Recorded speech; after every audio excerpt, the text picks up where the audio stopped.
What's going on, guys? This is your host, Caitlin Hurley of the Vegas Golden Knight podcast, All the Glitters. Let's start the show. So, we're finally back after what seemed like an entire month off. Stanley Cup Finals, game one last night. Edmonton wins in overtime, 4-3, in the dying minutes of overtime. But Tomas Nosek, puck over the glass, delay game penalty. Absolute worst thing you could be doing right now. You do not give Edmonton a power play in less than 2 minutes of an overtime when they went 0 for 3. Florida jumped out of overtime. Awesome. Let's just back this up way. Okay. Edmonton opens the scoring so early. I think it was like a minute, not even a minute and a half into the game. Something like that. Draisaitl opens the scoring. Draisaitl's going to do that. It is what it is. Sam Bennett comes back with a goal. I mean, it's not clean. It is what it is. You know, did he get tripped into the goalie? Maybe. Does he do that a lot? Mm-hmm. Don't know who scored. Oh, Marchand scored right after, or just shortly after. 2-1. I forget who scored. No, it was Arvidsson tied it. Anyway, Florida's up 3-1. Ekholm scores. Arvidsson scores. There you go, 3-3. And then it's overtime. And Florida came out hot, guns blazing. Nothing much threatening on net, but they were putting the pressure on them. And then Edmonton goes and withstands it. Benz doesn't break. Stuart Skinner came up pretty big in overtime for him, and then puck over the glass, and the inevitable happened. What it looked like watching it back was that I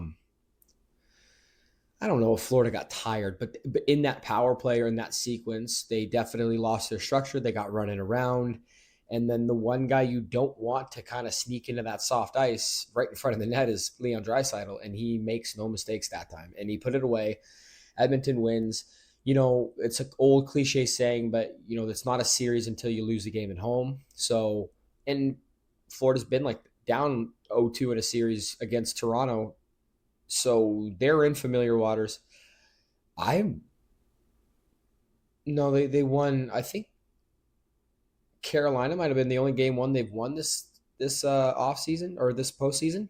No, they won in Tampa too. So disregard any of that. I told you stats are not my thing. I'm just recalling this from memory. I'm just a big time hockey fan, and I like watching good hockey. Florida is in no danger, I don't think. This is just personal feeling, vibes. Maybe it's Edmonton hate. Fine.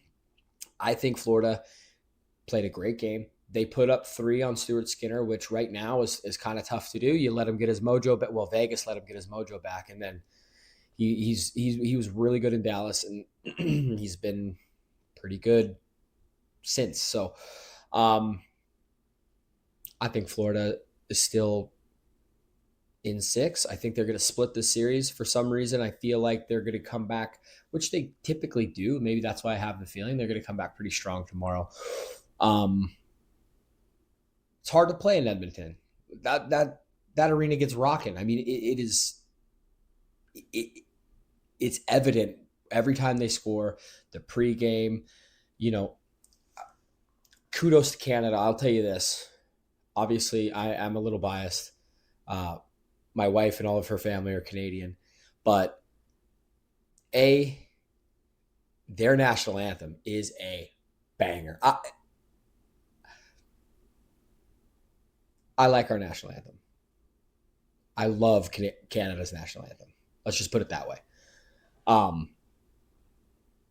And a lot of times the singer will get going and then they'll just stop singing. And then the entire arena is just, gets goosebumpy. I like both national anthems so much that when I do hear them, I do get a little bit, hair on the arm start creeping up. Not as much the Canadian, but ever since I was young, and it's probably just because I'm a little bit of a pansy at all times, I will tear up almost always for the American national anthem. Almost always. It's something that has been youth sports.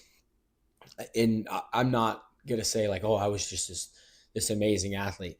But youth sports, during high level tournaments or championship rounds, things that I played, I just remember just getting that emotional feeling from the national anthem. But so Florida goes in, they lose a tight game one, and I think they come back.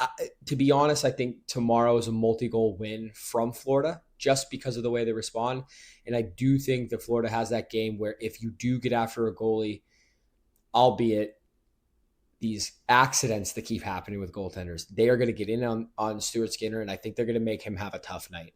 And I alluded to it in the last show. I think that having a tough night, it's going to start to rile the guys up. The Canes, the Perrys, the Nurses aren't going to be able to keep it within the whistles. I think one of those three goes a little too far tomorrow at some point.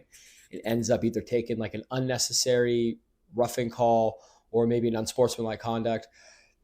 They might even get so pissed that maybe they do something that, they do call a 5-minute major. My bold prediction is tomorrow, Edmonton will take a costly, stupid penalty, and it could result in getting tossed from the game, or at least maybe like a player safety hearing. That's what I think. Again, I was wrong with my game one prediction. I thought the Florida was going to win it, so I'm probably wrong there. But there's my hot take.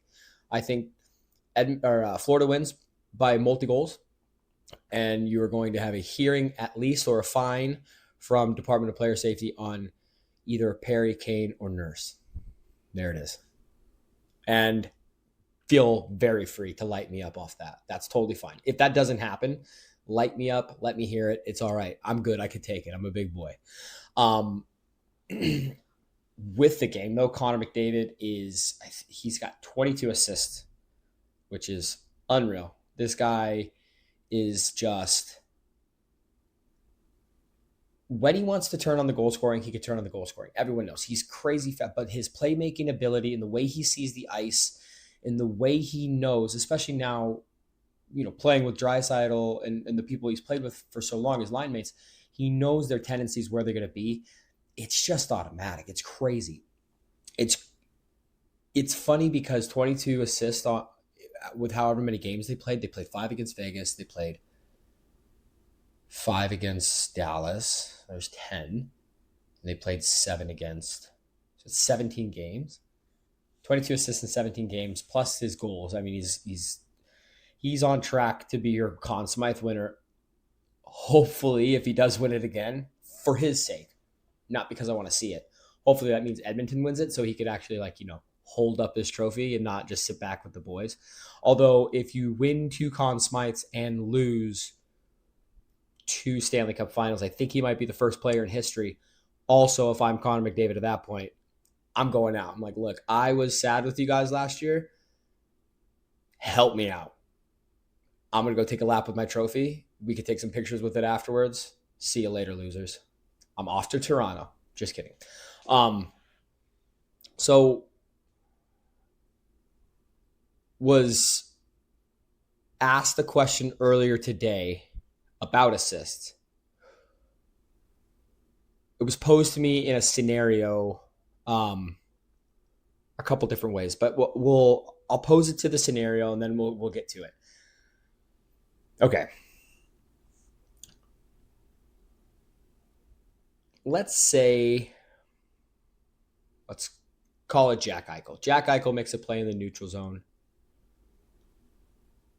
strips a guy of the puck, enters the offensive zone, takes it around the net. He's controlled the puck the entire time. Dumps it off to Petro, makes another change. Petro dumps it off to, if it's that line, let's say right now, Barbashev. Barbashev's gives it to Stone. Bang, bang, bang, we're in.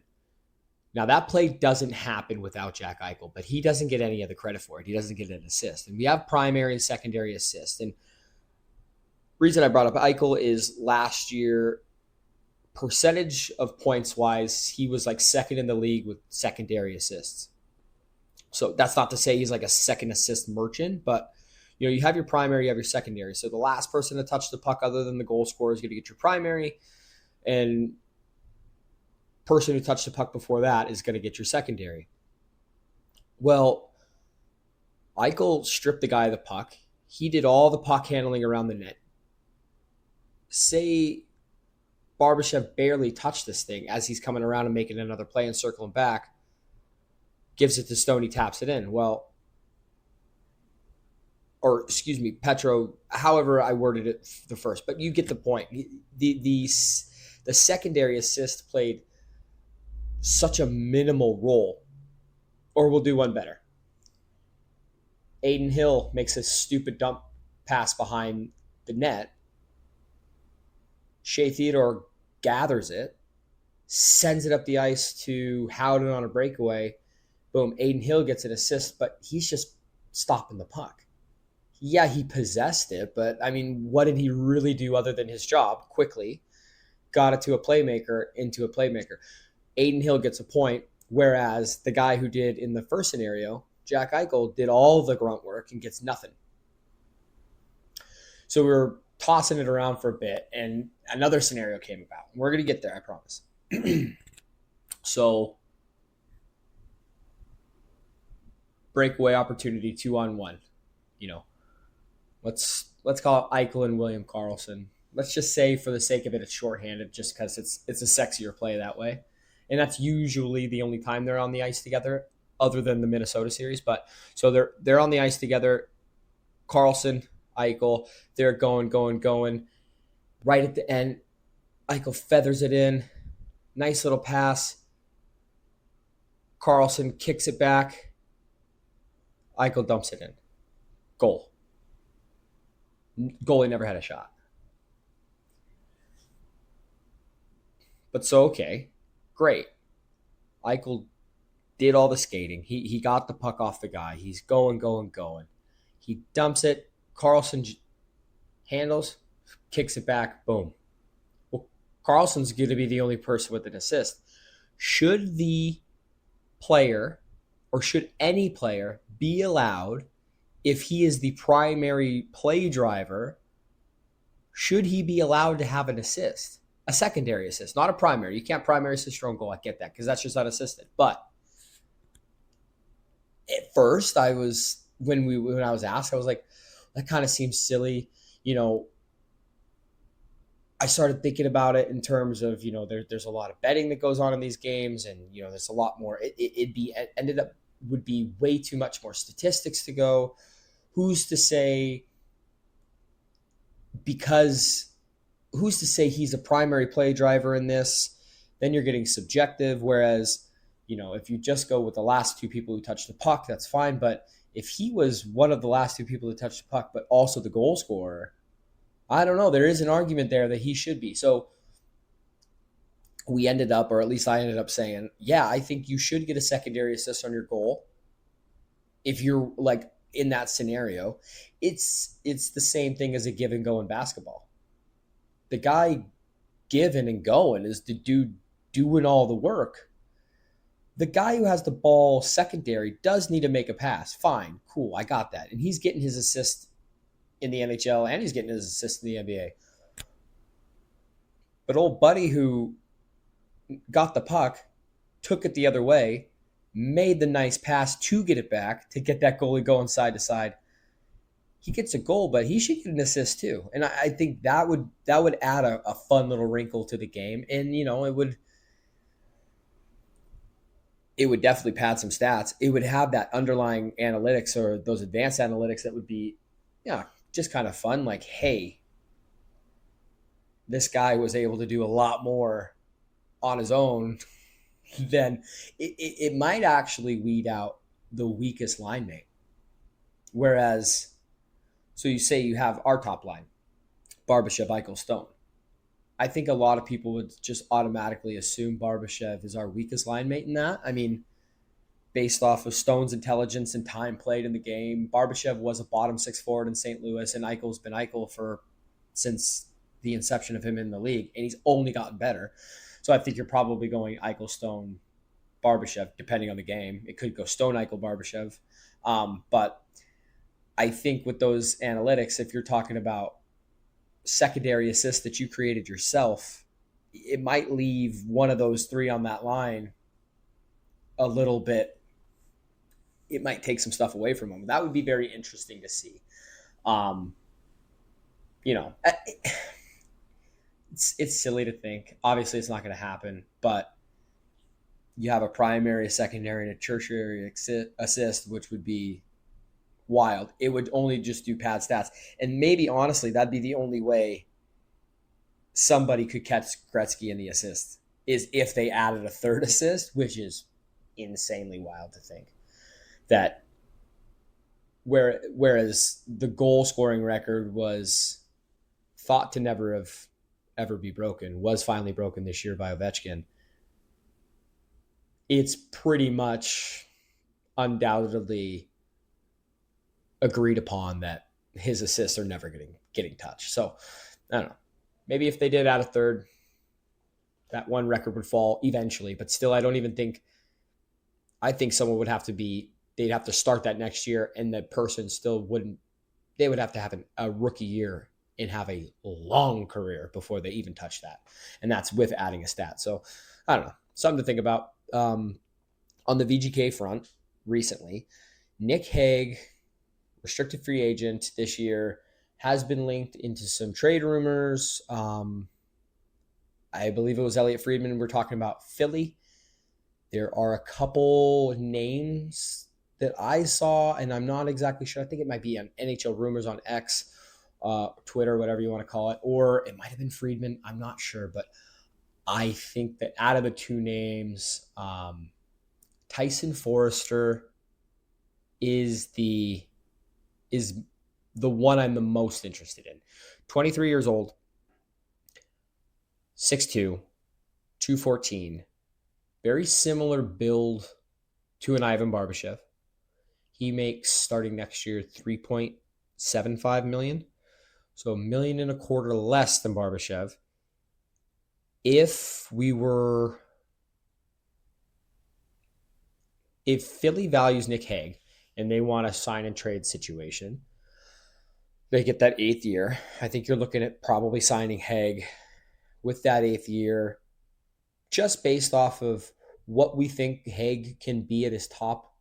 I think he's a middle six pair at his absolute ceiling. He's a big dude. He's not going to wow you with skating. If he does he's not extraordinarily slow, but he ain't fast. He rarely does.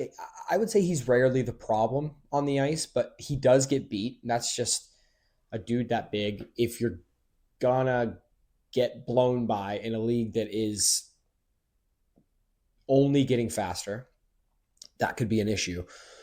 But I think with the cap rising at the rate it is, signing Hague 8 years, 4.5 million, maybe max.